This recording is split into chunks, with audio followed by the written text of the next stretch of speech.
Hello students, welcome to doctor Deepa डाकेज NEET biology. और आज के इस सेशन में हम पढ़ेंगे कोशिकीय श्वसन की प्रक्रिया में एटीपी संश्लेषण की प्रक्रिया किस प्रकार संपन्न होती है। क्रेब्स चक्र हम लास्ट क्लासेस में पढ़ चुके हैं और क्रेब्स चक्र में हमने देखा था कि क्रेब्स चक्र के दौरान NADH2O, FADH2 और GTP के रूप में ऊर्जा का निर्माण हो रहा है। जब हम एटीपी संश्लेषण का रसायन संश्लेषी सिद्धांत पढ़ते हैं तब इसमें हम देखते हैं कि किस तरह से यह NADH2 और FADH2 माइटोकॉन्ड्रिया के बाह्य कक्ष में प्रोटॉन ग्रेडियंट अथवा प्रोटॉन की सांद्रता को बढ़ाने में सहायक है।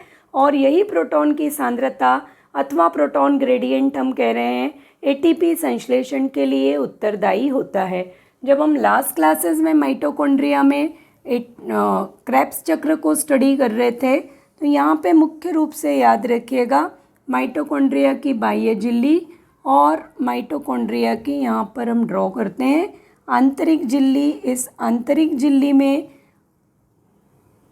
फिंगर लाइक स्ट्रक्चर्स और इंक्लूजन्स उपस्थित हैं जिनको हम कह रहे हैं क्रिस्टी।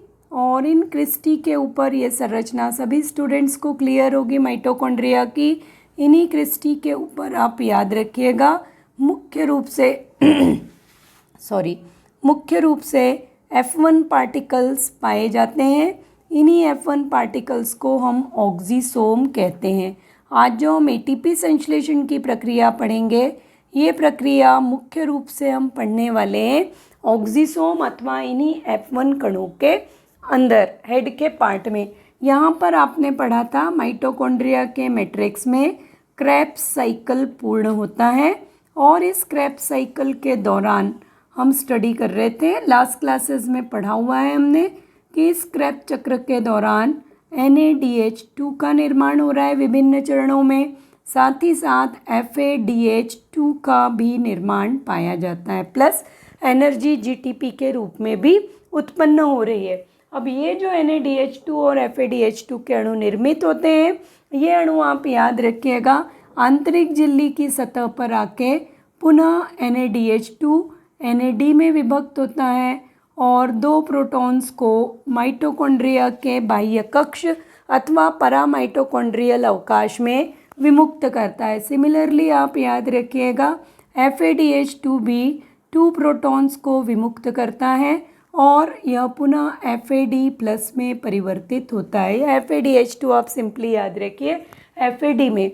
धीरे धीरे इस प्रकार से आप याद रखिएगा कि माइटोकॉन्ड्रिया के इस बाह्य कक्ष में, क्योंकि सामान्य रूप से हम देख रहे हैं 4 NADH2 क्रेब्स चक्र में बनते हैं, एक FADH2 बनता है और टोटल आप पढ़ रहे हैं कि टोटल यहाँ पे जो 4 NADH2 है वो 8 प्रोटॉन्स को रिलीज़ करके 4 NAD में परिवर्तित होते हैं। तो इस तरह से धीरे धीरे आप याद रखिए ये जो परामाइटोकॉन्ड्रियल स्पेस है इस स्पेस में प्रोटॉन की सांद्रता या ग्रेडियंट में वृद्धि होती है और यही प्रोटॉन की वृद्धि बाह्य कक्ष में आपका निर्मित हो रहा है प्रोटॉन्स का ग्रेडियंट या प्रोटॉन सांद्रता में वृद्धि, प्रोटॉन ग्रेडियंट के विकास के कारण या निर्मित होने के कारण। अब इस आंतरिक झिल्ली पे इलेक्ट्रॉन परिवहन तंत्र प्रारंभ होता है। इलेक्ट्रॉन परिवहन तंत्र किस प्रकार पाया जाता है वो हम नेक्स्ट सेशंस में डिस्कस करेंगे, क्योंकि वह आपका मोस्ट इम्पॉर्टेंट टॉपिक है नीट एग्ज़ाम्स के लिए, प्लस आपके थ्योरी एग्ज़ाम्स के लिए जो बच्चे प्रिपेयर कर रहे हैं उनके लिए। तो यहाँ पे ये पार्ट आप याद रखिए। अब जब आप प्रोटॉन ग्रेडियंट को देखते हैं कि प्रोटॉन ग्रेडियंट विकसित हुआ है तो प्रोटॉन की सांद्रता बाह्य कक्ष में अधिक और प्रोटॉन की सांद्रता मैट्रिक्स अथवा आप कह रहे हैं आधात्री में प्रोटॉन की सांद्रता में अत्यधिक कमतरता पाई जाती है। परिणाम स्वरूप यहाँ पे प्रोटॉन की सांद्रता में भिन्नताओं के कारण प्रोटॉन अपने स्वयं के अधिक सांद्रता के क्षेत्र से कम सांद्रता के क्षेत्र की ओर गति करना प्रारंभ करते हैं और यही प्रोटॉन्स की गति अथवा प्रोटॉन का ये जो ग्रेडियंट है यह ग्रेडियंट मुख्य रूप से माइटोकॉन्ड्रिया में एटीपी संश्लेषण के लिए उत्तरदायी होता है। तो ऑब्जेक्टिव के लिए जो स्टूडेंट्स प्रिपेयर कर रहे हैं वो मेनली इस बात का ध्यान रखेंगे कि प्रोटॉन की सांद्रता माइटोकॉन्ड्रिया के किस भाग में अधिक है तो वो आप याद रखिए, प्रोटॉन की सांद्रता माइटोकॉन्ड्रिया के बाह्य कक्ष में पाई जाती है। दूसरा, अब हम यहाँ पे पढ़ना जब प्रारंभ करते हैं एटीपी संश्लेषण, तो एटीपी संश्लेषण का यहाँ पे रसायन संश्लेषी सिद्धांत के द्वारा हम पढ़ते हैं। और दूसरा याद रखिए कि माइटोकॉन्ड्रिया अथवा कोशिकीय श्वसन में जब एटीपी संश्लेषण हम पढ़ते हैं तब उस एटीपी संश्लेषण को आप याद रखिए, एटीपी संश्लेषण को सामान्यतः हम पढ़ चुके हैं प्रकाश संश्लेषण में कि फॉस्फोराइलेशन कहते हैं, परंतु माइटोकॉन्ड्रिया में फॉस्फोराइलेशन अथवा फॉस्फोरिलीकरण की यह प्रक्रिया ऑक्सीडेटिव फॉस्फोराइलेशन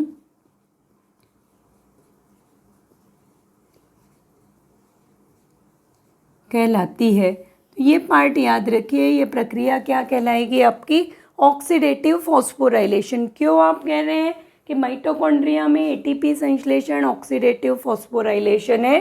क्योंकि यहाँ मुख्य रूप से याद रखिएगा कि एटीपी संश्लेषण के दौरान ऑक्सीडेशन की प्रक्रियाएं मुख्य रूप से पाई जाती है। तो एटीपी संश्लेषण मुख्यतः ऑक्सीडेशन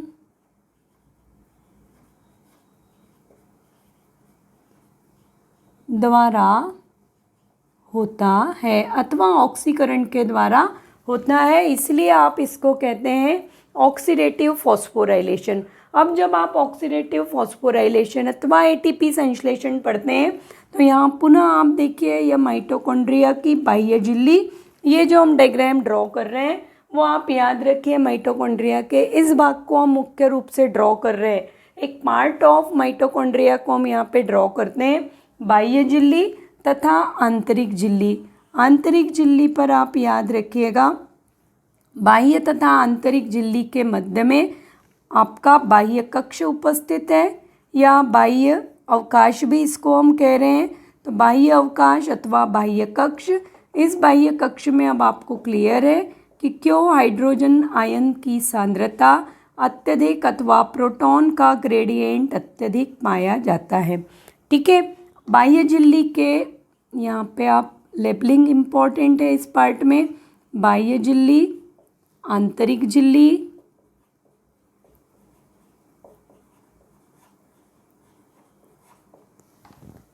ठीक है। बाह्य झिल्ली किसके संपर्क में होगी, माइटोकॉन्ड्रिया की बाह्य झिल्ली कोशिका द्रव्य के संपर्क में होती है, और आंतरिक झिल्ली आप याद रखिए, आंतरिक झिल्ली का संपर्क होता है आधात्री अथवा मैट्रिक्स से। तो ये पार्ट ऑब्जेक्टिव पर्पस के लिए याद रखिएगा, बाह्य झिल्ली के बाह्य और आपका कोशिका द्रव्य अथवा साइटोप्लाज्म उपस्थित होता है। आधात्री में जब हम पढ़ रहे हैं तो यहाँ पे याद रखिए, जो F1 पार्टिकल्स हम पढ़ रहे हैं, या ये जो ऑक्सीसोम्स आप पढ़ते हैं, तो ऑक्सीसोम में आप याद रखिए इसका बेस, स्टॉक तथा हेड उपस्थित होता है। इन्हें हम F0, F1 कण भी कहते हैं।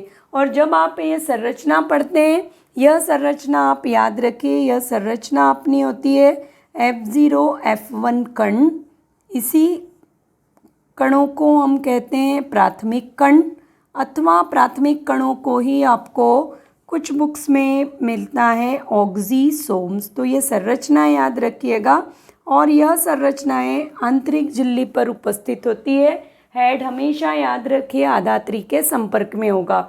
अब यहाँ पे देखिए, प्रोटॉन की सांद्रता बाह्य कक्ष में अधिक और मैट्रिक्स अथवा आंतरिक कक्ष में प्रोटॉन की सांद्रता आप याद रखिए, प्रोटॉन सांद्रता में कमी पाई जाती है। परिणाम स्वरूप प्रोटॉन्स धीरे धीरे बाह्य कक्ष से आंतरिक कक्ष की ओर गति करना प्रारंभ करते हैं। ये सभी स्टूडेंट्स को क्लियर होगा कि प्रोटॉन अपने हायर कंसंट्रेशन से लोअर कंसंट्रेशन की ओर गति करते हैं। तो परिणाम स्वरूप प्रोटॉन की गति ऑब्जेक्टिव के लिए याद रखिए, प्रोटॉन का ये जो मूवमेंट है ये बाह्य कक्ष से कहाँ पे होगा, आंतरिक कक्ष। आंतरिक कक्ष में ही आपका आधात्री अथवा मैट्रिक्स प्रेजेंट होता है। अब यहाँ पे देखिए, हेड में आप पहले भी पढ़ चुके हैं कि हेड में एक विशिष्ट एंजाइम है, वह एंजाइम अपना कहलाता है एटीपेज अथवा एटीपी सिंथेटेज। तो आप एटीपेज इस रूप में याद रखिए या आप एटीपेज इस तरह भी याद रख सकते हैं। एटीपेज और एटीपी सिंथेटेज जो एटीपी संश्लेषण के लिए एक फॉस्फोरिलीकरण करने वाले एंजाइम, फॉस्फोरिलीकरण करने वाला एंजाइम होगा आपका एटीपेज, यह हेड में उपस्थित है।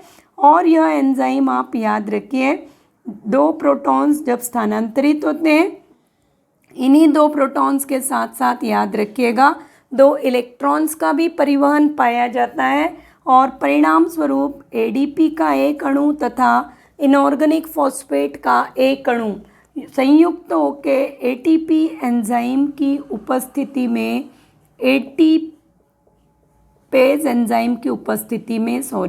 एटीपी में परिवर्तित होते हैं।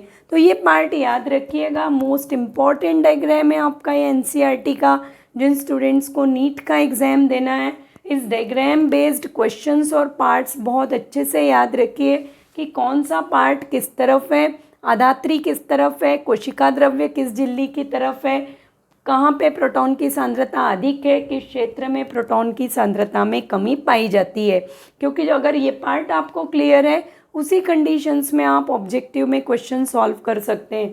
तो बाह्य कक्ष से प्रोटॉन कहाँ प्रवेश करेंगे, आंतरिक कक्ष में।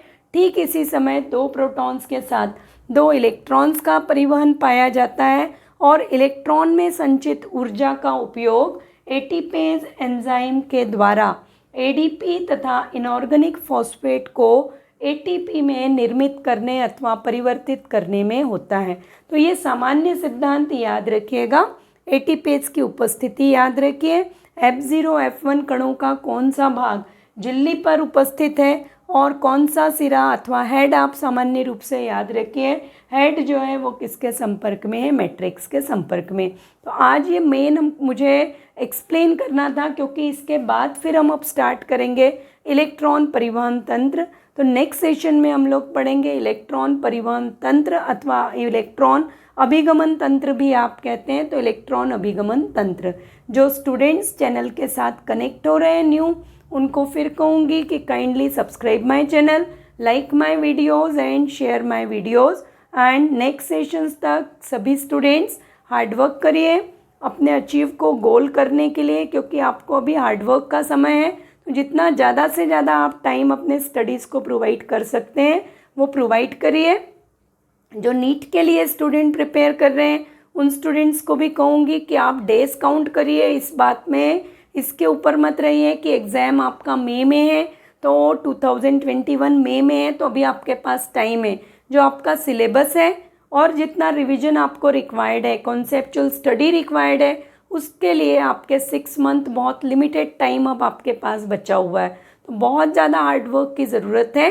तो टाइम को जितना ज़्यादा से ज़्यादा हो सकता है सेव करिए, स्टडीज़ में यूटिलाइज़ करिए। बायोलॉजी के किसी भी टॉपिक में आपको कहीं भी अगर डिफ़िकल्टी आ रही है, कोई नया टॉपिक आप इस चैप्टर के बाद पढ़ना चाह रहे हैं, तो वो भी आप मेंशन कर सकते हैं कि मैडम हमें ये टॉपिक पढ़ना है, तो हम नेक्स्ट चैप्टर वहाँ से भी स्टार्ट कर सकते हैं। And up to next session सभी students stay motivated and stay blessed.